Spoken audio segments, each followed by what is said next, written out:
Life is often so busy, taking us here, there, seemingly everywhere. When you aren't able to make it to church, we hope you are fed and nourished by listening to the preaching of God's Word wherever you are at the moment. In the meantime, take care, and God bless. Happy Mother's Day. Once again, welcome to worship as we gather here to celebrate a day that is part of our life, our yearly life with our families. Also, how wonderful it is to see people continuing to feel comfortable returning to worship today, seeing a number of people that I haven't seen in 14 or 15 months. No judgment there, of course. That is what our life is all about here these days. But how wonderful it is to see this rekindling as our governor comes out and says a few hopeful things for us as we reemerge. Welcome to St. Andrew. I'm Pastor Peter Johnson, and This is My Commandment is the title of my sermon today. The commandment that Jesus requires of us is to love our neighbors as he has first loved us. In John 15, read by Pastor Gail here this morning. And yet again, you have come to church to hear a sermon about love. How many sermons have you heard about love over the course of your church-going years? If you've been a faithful person for a short time or for a long time, love sermons are the kinds of things that we do over and over again. And so you might be wondering, so Pastor Peter, tell us something we don't already know about love. Well, I think today, as I dive into this topic, I do want to work around that topic of love, what it means, the obstacle of love, but how we are in the end refreshed and renewed to love again. I think you'll get a sense of that as I get to the end of my message. So I'm going to rewind the clock in my own head here back to 1978. This was the year that Mom and Dad and my brother and sister and I moved from our church and community in San Antonio, Texas, to Cairo, Egypt. It was a stage of 5 years where we lived overseas, made our way over there. Again, I was 8 years old. I was a typical 8-year-old. I had a twin brother who was my playmate. We loved to wrestle. We loved family life. We played baseball and the like, pretty typical. But we landed in this suburb of southern Cairo, Egypt. And our temporary housing when we moved in was the ground level of an apartment building. Most of the buildings were apartments, the ground level of an apartment building, and so we had access to the gardens that were around the building, which was super fun for my brother and me. We were there for just a couple of weeks, but we really made those weeks count. And let me tell you why. So all around us in our neighborhood, as we looked up from our garden, were apartment buildings that were being built. And all these apartment buildings didn't have walls yet. They just had the floors, one after another, really high walls. And in Egypt, there are people called Boabs. And the Boabs are the guards, the property maintainers, the people who live in the basement of the building, regardless if the building is done or if it's still being constructed. And so our Boab in the building behind us had a young family, and there was a little girl in that family. Now, my brother and I were in the garden, and again, up on the second floor there, I can remember seeing the little girl there up on the second floor. And we were in the garden doing our thing as 8-year-old Texas boys would be. And in my memory, I could swear that she started it. You know where I'm going with this? I swear she's the one who started it. I know maybe it's one of those memories that just is lost and kind of, I've just made it up as I've got along now that I'm some 48 years or 42 years older from that event. But I swear she's the one who threw the first stone, literally. But what is an 8-year-old to do when a little girl on the second floor throws a stone down at us? At least that's my memory. I reached down in the garden, I picked up a stone, and I also let it go. Now these days in baseball, you've got launch angle and trajectory and all that kind of stuff, velocity and things, and I can still, in my mind, see that stone go. And I can still see the trajectory of that stone go right into this little girl's forehead. And I can still remember the feeling that I had when I made that kind of contact with her. And what did I do? But I went and hid. We had about a couple balconies that were above kind of the ground floor there as we lived, and I went and hid behind a couple of chairs that were there because I knew something devastating had happened, and I had done something. So my mom was also there inside the house, but I'll return to the rest of that story here in a little bit. But what I want you to feel is the opposite of love today. Because I think if we look into our hearts, if we search our memory banks, there were times in our lives when we either were the recipients of something that was not love, or we were the perpetrators towards somebody else that was not loving. Can you feel me? Do you know what that feels like to either be the perpetrator or the receiving? I would be hard-pressed to think that anybody in the sanctuary or viewing online has never found themselves in a circumstance when they have felt like they are unloved. And I was taught long ago in the seminary 25, 30 years ago by people like Gerhard Furty and Jim Nestigan and Pat Kiefert, these professors that taught me that, Peter, the source of life is being able to see the times when things aren't full of life and to see that grace and forgiveness can prevail. But we got to go to these places where we see the cross exist. We have to be in those places. And we have to realize a few things about our life, that we are capable of some things that we aren't proud of.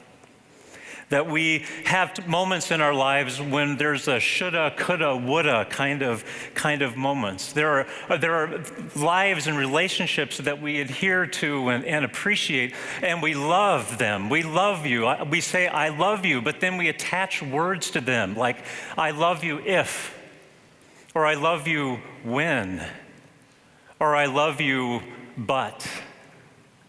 All these circumstances make the word love far from sentimental, am I right?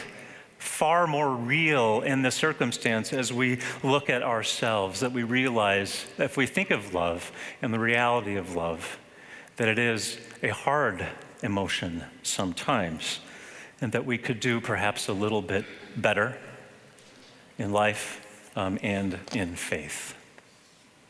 Now, I'd be willing to say, too, that as we look back now in our Christian history, in our biblical history, back in the days of Jesus, that love wasn't. Love wasn't just yet. Now, the Old Testament had language of the covenant language, that God will be with God's people, and that the number of people will number like the descendants, number like the stars in the sky, or the grains of sand on the seashore. But we know from our biblical history that love was under lock and key.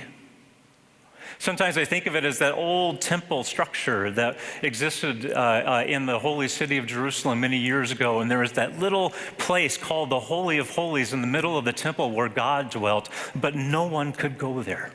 No one was allowed in. Love was locked into this place and into this.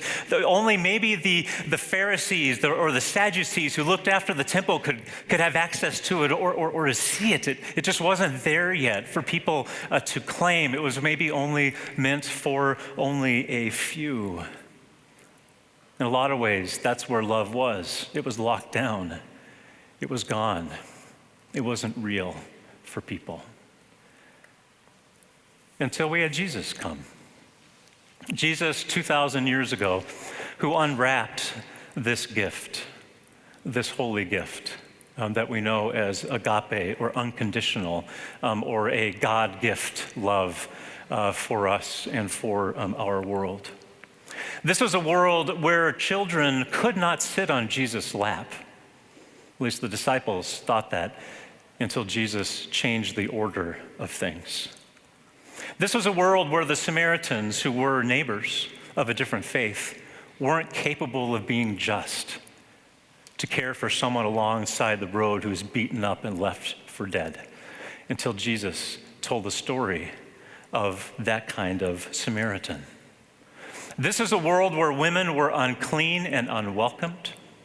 And when they reached out to touch the hem of Jesus' cloak, or when they came to be the first people to see that Jesus was gone from the grave and witness to his disciples, women took their place in the community in a whole new way with Jesus. This was a world where you don't deal or relate to strangers. But Jesus went to meals like with Zacchaeus, a stranger and a tax collector, and sat down and broke bread together. This is a world where if a young son squanders his inheritance in dissolute living, he is kicked out of the family forever, until Jesus told the parable of the prodigal son and that radically welcoming father who met him at the end of the driveway and gave him even more. This was a world where lepers were forced to live in their own communities, until Jesus said to all of them, even those who didn't know who he was, all of you are made well, and even one was grateful, but they were all made well and whole again. This was a world where love was locked down. It was under lock and key until Jesus. One of my favorite parables of Jesus is the story of the vineyards. It's a story where a landowner needs workers to work in the vineyard. And he goes out to hire the laborers. And there are those who go at 9 o'clock in the morning. There are those who go at noon. There are those who go at 3. And they all go and work in the vineyard. And the pay time comes. The pay time comes when the vineyard workers stand before the owner and they're looking for their just pay. And Jesus says, you'll get this, you'll get this, you'll get this, you'll get this. And all the workers receive the same day's wage. What? Why does someone who started at 6 in the morning make the same as someone who started at 3 o'clock in the afternoon for a day's labor? That person is getting as much as I am getting? You've got to be kidding me. And Jesus in this parable says the owner has the right to pay the workers just what he wants to pay them. As surprising and radical as that is, Jesus says, I'm going to pay those who only worked for a couple of hours the same. Because with me, love is not going to stay locked up. Love is going to be free. It's going to be grace. It's going to be my ministry. So there I am on my balcony. There in Egypt, 8 years old, and I'm behind the sofa, there on the balcony furniture, until guess who comes and calls me.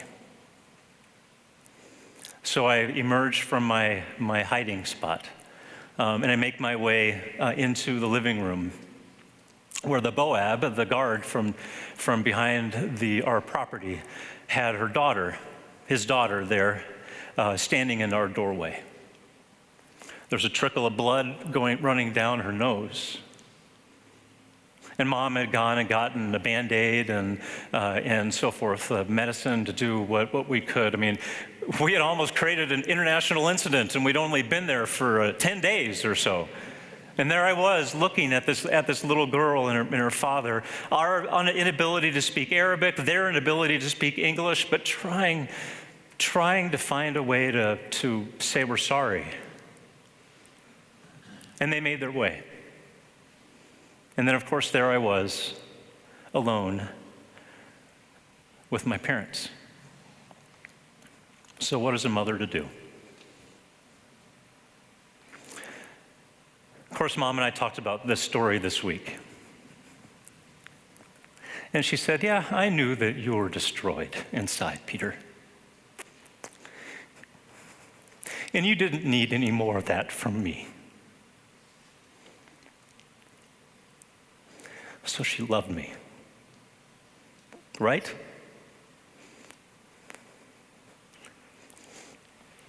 I went to that low place, honestly, and I was loved. Today we put our mothers on pedestals. And hi Mom, I certainly put my mom on a pedestal. And I know relationships and realities can be complicated. Many of us have already said goodbye to their mothers, and they are in their heavenly home with Jesus. And the memories that you have of your mother are kind of way back there. I also know relationships can be complicated. And in one of the early sermons in my first call, I preached a sermon on Mother's Day. Marion came up to me after the sermon and said, "Great sermon, Peter. I just wanted to let you know that I love my mother, but she was an alcoholic and she was really hard to love. Relationships are complicated." But she said, "I love my mother." And we put our mothers on our pedestal today, but what I want us to do also is if we put our mothers on this pedestal, we also need to, as people of faith, to put Jesus here on the cross. We're not here to worship our mothers. We're here to worship Jesus. Love, grace, and peace unlocked. Not just 2,000 years ago, but for our lives. I think that is truly what makes Mother's Day so special. The love of God that comes to us no matter what, made known in human ways by our dear mothers. Happy Mother's Day. Amen. We hope you found this week's message helpful as you think about how you will live out your faith each day. If you would like to support the ministries at St. Andrew Lutheran Church, you can do so by having your credit card information available and then texting a gift to 952-260-9007. Thank you, and God bless.